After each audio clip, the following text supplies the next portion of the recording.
New data is showing that inflation is back on the rise. The Labor Department saying that inflation was up 2.7% in June compared with last year. The number matching the predictions from economists. But it also reveals an acceleration from the inflation that was recorded in May, which marks a surge in prices as President Trump's tariff policy takes hold. Some retailers are now warning that they will pass the cost of those tariffs on to their consumers. And the president, meanwhile, downplaying the CPI report, arguing once again that the Fed should lower interest rates to give a boost to the U.S. economy. Essentially, they were exactly as anticipated, very low inflation. So what you should do is lower the rate. The Fed should lower the rate immediately.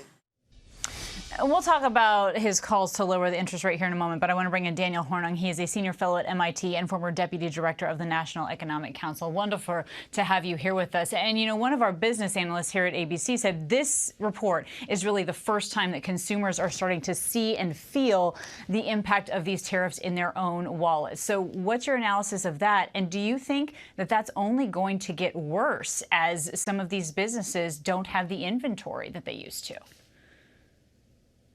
Well, it's good to be with you. I think that's exactly right. This is the first report where we're starting to see direct effect on consumers. There was some question of how long it would take, when it would happen. We saw tariffs go into effect in April, and by June, we see that consumers are paying higher prices for things from apparel and appliances to furniture and some grocery items.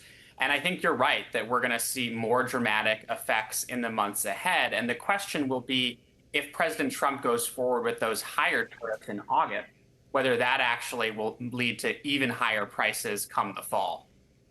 OK, right. So if he does that in August, you would then look into the fall for the higher prices. Also looking into the fall, though, is when the Fed meets again.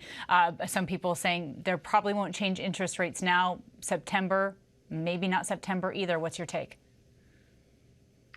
Well, the Fed is in an uncomfortable position where it needs to now assess whether the impact of the tariffs is going to be more significant on inflation or on the job market. And so what it's doing now is waiting to see. I think the market generally thinks that there's not going to be a cut in July. There's an open question about September. But of course, President Trump's desire of large 3 percentage point decreases in the interest rate, we're not going to see that anytime soon. No, and I do think the White House does also continuously point to the job market and wages as well as a data point that they want to focus in on. Daniel Hornung, thank you for being here with us. And I want to bring our big story now to our panel. So joining us today is Republican strategist Mahek Cook, ABC News contributor and National Review editor Ramesh Ponnuru, senior culture writer at Anscape Justin Tinsley, and former Homeland Security official under former President Biden Marsha Espinoza, and Ramesh Ponnuru at the National Review. Thank you all for being here with us. So first of all, Justin, we've been talking a lot about the president using these numbers to rekindle his calls to drop interest rates. He's been doing that time and time again. He's been very critical of Fed Chair Jerome Powell. Where do you stand on this? Do you think that the Fed should consider dropping interest rates now? If not now, do you think they should consider in September? I think they're seriously going to have to consider it. And if you've been following Trump this entire year, one person that has really drawn the ire of him and his supporters is Jerome Powell, as you said, because he simply hasn't cut these interest rates.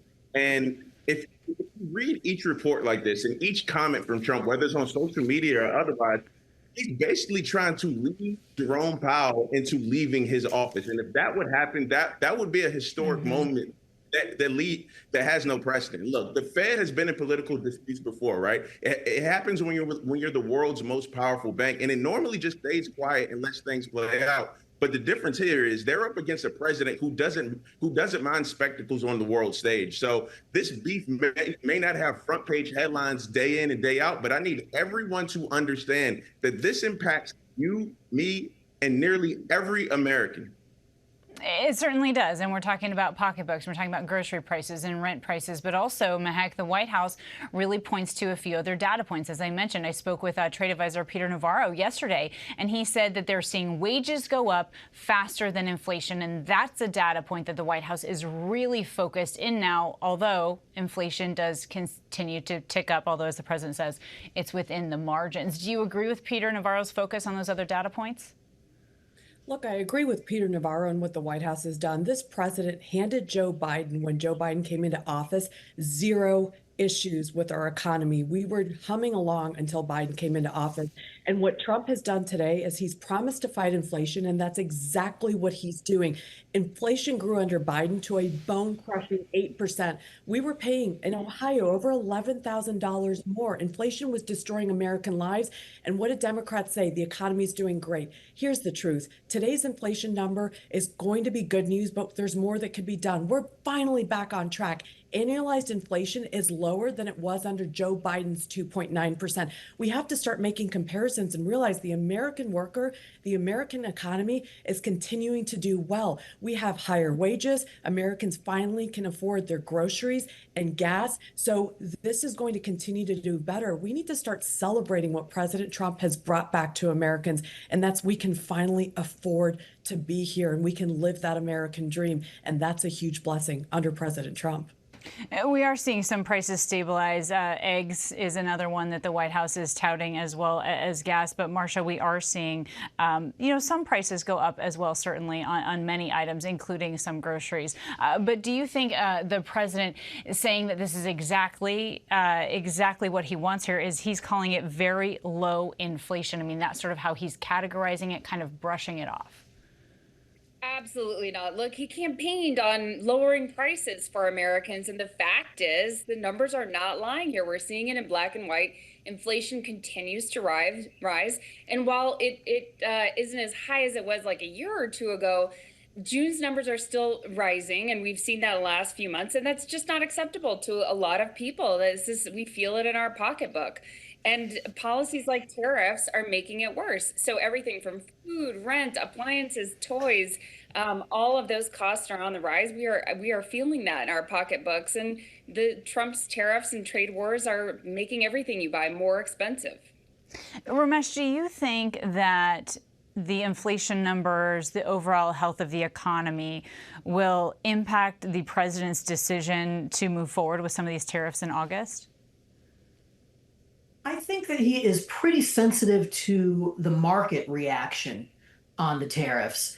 But, he's got a clear direction. He wants those tariffs to go up, and they have been going up in a lot of fits and starts. The question about what he does with respect to this pressure campaign on Powell, though, that may be even more important for the long run of the economy, because there's a case for rate reduction. There is no case for a 3-point drop in interest rates right now. And there's certainly no case for weakening the Fed's credibility as an independent institution that's committed to fighting against inflation. That is an asset we have won over decades, and it would be a real mistake to squander it now. Justin, do you think that if the president were asking for less of a rate drop and that there was more of a conversation there instead of such a public battle, that it might happen? Yeah, but this is how he negotiated. See, this is how he negotiates with world leaders. This is how he negotiates with college presidents. So if we expect President Trump to have a reasonable decrease in the interest rates, then we don't really know who President Trump is. He's going to ask exactly what he wants, and he really doesn't care how it offends or upsets people around the world, and especially in this country. Interesting. All right.